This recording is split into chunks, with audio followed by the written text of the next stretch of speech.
ഇവാഞ്ചലിയും അനുദിന സുവിശേഷ വിചിന്തനം. ഓഗസ്റ്റ് 29 ആണ്ടുവട്ടത്തിലെ 21-ാം വാരം വെള്ളി. യേശുക്രിസ്തുവിൽ എത്രയും സ്നേഹം നിറഞ്ഞവരെ, മാർക്കോസിന്റെ വിശുദ്ധ സുവിശേഷം 6-ാം അധ്യായം 17 മുതൽ 29 വരെയുള്ള വാക്യങ്ങൾ. വിശുദ്ധ സ്നാപക യോഹന്നാന്റെ രക്തസാക്ഷിത്വം. സ്നാപക യോഹന്നാന്റെ രക്തസാക്ഷിത്വം വിശ്വാസത്തിനും സത്യത്തിനും വേണ്ടി നിലകൊണ്ടതിന്റെ ശക്തമായ ഒരു ഓർമ്മപ്പെടുത്തലാണ് ഈ സുവിശേഷ ഭാഗം. ഹെറോദോസിന്റെ പാപകരമായ ജീവിതത്തിൽ നിന്ന് ആരംഭിച്ച് ധീരനായ ഒരു പ്രവാചകന്റെ മരണത്തിൽ കലാശിക്കുന്ന ഈ വചനഭാഗം നമ്മെ ഓരോരുത്തരോടും സത്യത്തിനു വേണ്ടി നിലകൊള്ളാൻ ആവശ്യപ്പെടുകയാണ്. മർക്കോസിന്റെ സുവിശേഷത്തിൽ 2 പീഡാനുഭവ വിവരണങ്ങൾ ഉള്ളതായി പറയാറുണ്ട്. ഒന്ന് യേശുവിൻ്റെയും 2 സ്നാപക യോഹന്നാന്റെയും. സ്നാപക യോഹന്നാന്റെ ശുശ്രൂഷയേക്കാൾ മാർക്കോസ് സുവിശേഷകൻ വിവരിക്കുന്നത് സ്നാപകന്റെ പീഡാനുഭവ രംഗമാണ്. പാപം എങ്ങനെയാണ് ഒരു വ്യക്തിയുടെ മനസ്സിനെ എളുപ്പത്തിൽ കീഴ്പ്പെടുത്തുന്നത് എന്ന് ഈ സംഭവത്തിൽ നമുക്ക് കാണാൻ കഴിയും. ഹെറോദോസ് രാജാവിന്റെ പാപകരമായ ജീവിതം ചൂണ്ടിക്കാണിച്ച സ്നാപക യോഹന്നാന്റെ വാക്കുകളെ ഉൾക്കൊള്ളാൻ അദ്ദേഹത്തിന് സാധിച്ചില്ല. സത്യം എന്ത് എന്ന് തിരിച്ചറിയാൻ കഴിയാത്ത, തിരിച്ചറിഞ്ഞിട്ടും അംഗീകരിക്കാത്ത ഒരു മനുഷ്യനായി ഹെറോദോസ് ഇവിടെ നിലകൊള്ളുകയാണ്. തൻ്റെ ആത്മാഭിമാനം നിലനിർത്താൻ, തൻ്റെ വാക്ക് പാലിക്കാൻ സത്യത്തെ അദ്ദേഹം വധിച്ചു. ഇത് തിടുക്കത്തിലുള്ള തീരുമാനത്തിൻ്റെയും പാപത്തിലേക്കുള്ള ചായ്വ് തടയാൻ കഴിയാത്ത ഒരു മനസ്സിൻ്റെയും ഫലമായിരുന്നു. സ്നാപക യോഹന്നാൻ സത്യത്തിനു വേണ്ടി ജീവിച്ച ഒരു മനുഷ്യനായിരുന്നു.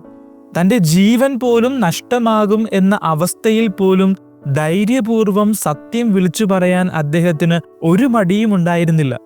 തൻ്റെ വാക്കുകളിലൂടെയും പ്രവൃത്തികളിലൂടെയും സത്യത്തിനു വേണ്ടി നിലകൊണ്ട ഒരു പ്രവാചകന്റെ ജീവിതം ഈ സംഭവത്തിൽ നാം കാണുന്നു. യോഹന്നാൻ നമ്മെ പഠിപ്പിക്കുന്നത് യേശുവിന് വേണ്ടി യേശുവിൻ്റെതായി ജീവിക്കുന്നവർ ഏതവസ്ഥയിലും സത്യത്തിനു വേണ്ടി നിലകൊള്ളുന്നവർ ആയിരിക്കണം. നമ്മുടെ മനസ്സിനെ പാപത്തിൽ നിന്ന് നാം സംരക്ഷിക്കണം. ഒരുപക്ഷെ ചെറിയ തെറ്റുപോലും വലിയ ദുരന്തങ്ങളിലേക്ക് തന്നെ നമ്മെ നയിച്ചേക്കാം. സ്നാപക യോഹന്നാന്റെ ജീവിതം ലോകത്തിന്റെ സുഖലോലുപതയെ അവഗണിച്ച് ദൈവത്തിന്റെ ഹിതം മാത്രം നിറവേറ്റിയ ഒരു ജീവിതമായിരുന്നു.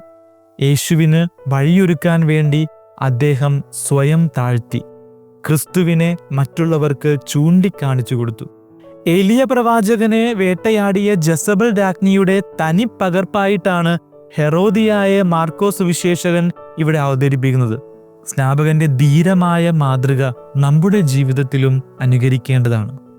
നമ്മുടെ ഈ ലോക ജീവിതത്തിൽ നമ്മൾ പലപ്പോഴും നേരിടുന്ന ഒരു പ്രശ്നം, സത്യം വിളിച്ചു പറയാനോ അതോ മറ്റുള്ളവരുടെ സ്നേഹം പിടിച്ചു പറ്റാനാണോ നമുക്ക് കൂടുതൽ ഇഷ്ടം? നമ്മൾ എടുക്കുന്ന തീരുമാനം വളരെ പ്രധാനപ്പെട്ടതാണ്. സത്യത്തിന് വേണ്ടി നിലകൊണ്ടാൽ ഒരുപക്ഷെ നമുക്ക് ജീവിതത്തിൽ സഹനങ്ങൾ കടന്നു വരാം. ആ സഹനങ്ങൾ ഏറ്റെടുക്കാൻ നാം തയ്യാറായാൽ വലിയ സന്തോഷം നമുക്ക് വേണ്ടി കാത്തിരിക്കുന്നുണ്ട്. നേരെ മറിച്ച് മറ്റുള്ളവരെ പ്രീതിപ്പെടുത്തി നാം ജീവിച്ചാൽ നമുക്ക് ഒരുപാട് പേരുടെ കയ്യടി കിട്ടും. പക്ഷേ നമ്മുടെ തീരുമാനത്തിന് പിന്നീട് വലിയ വില നമ്മൾ കൊടുക്കേണ്ടി വരും. സാധാരണ പറയാറുണ്ട്, നമ്മൾ ഒരുപാട് സന്തോഷിച്ചു നിൽക്കുമ്പോഴും ഒരുപാട് ദുഃഖത്തിലായിരിക്കുമ്പോഴും തീരുമാനങ്ങൾ എടുക്കരുത്. കാരണം അത് നമ്മുടെ വികാരങ്ങൾ മുൻനിർത്തിയുള്ള തീരുമാനങ്ങളാകാം.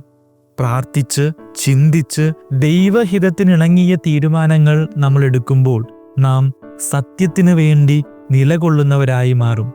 യേശു പറയുന്നു, സത്യം നിങ്ങളെ സ്വതന്ത്രരാക്കും. ദൈവം നമ്മെ അനുഗ്രഹിക്കട്ടെ.